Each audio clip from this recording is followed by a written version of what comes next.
Good morning, Ms. McMahon. Good to see you. Thank you. Good to see you too. You bet.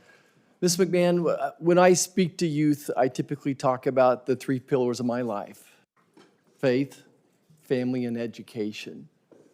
And thanks to a strong faith, a loving family, and the public educators in my life, I was a first-generation college kid who got to live my American dream and become a physician and practice in rural medicine. So this education thing is so important to all of us on both sides of the dais. I raised 4 kids in public schools. And unfortunately, I've seen the deterioration of the education system. And again, we have the most incredible teachers and coaches back home, and I'm grateful for all of them. But I think we'd all agree we're going the wrong direction. Just really big picture, what would be your top priorities? How do we change the ship's direction?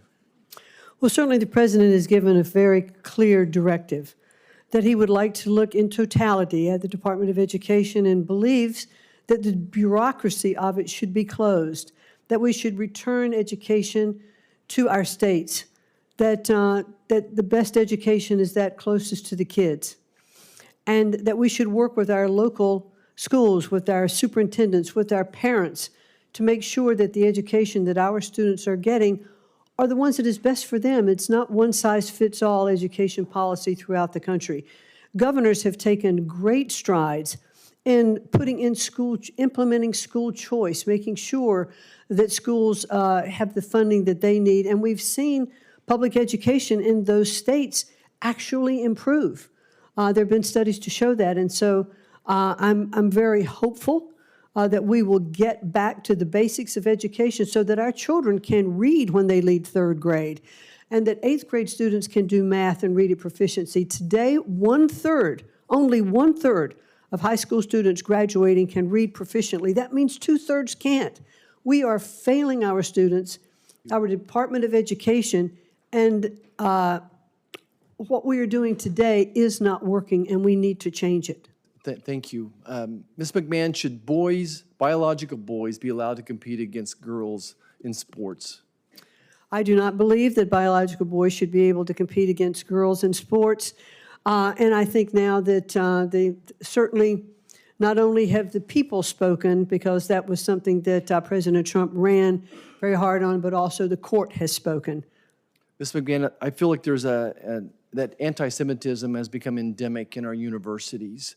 Would you be open to some type of an anti-Semitism commission to evaluate the progress of the universities on this issue? Yes, I would, and I'd look forward to perhaps working with you or other members of the committee on such a commission. Okay.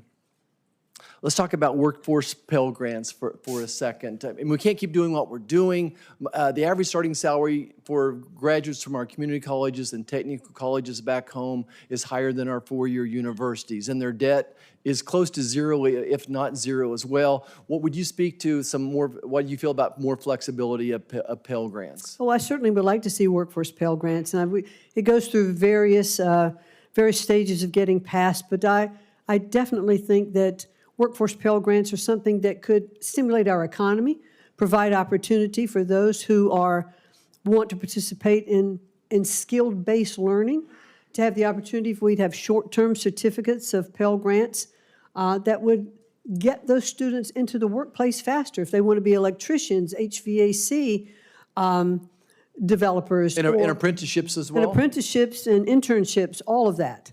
Well. In fact, in the first Trump administration, I was part of, with SBA and working with the Department of Labor, of making sure that there were more apprenticeship programs across the country, because those are very, very vital to the growth of not only our economy, but our businesses in general. Thank you, Ms. McMahon. I appreciate your answers and look forward to supporting you. Again, education is so important to all of us. To live that American dream, we need a strong education system. I know you're committed to that as well. Thank you.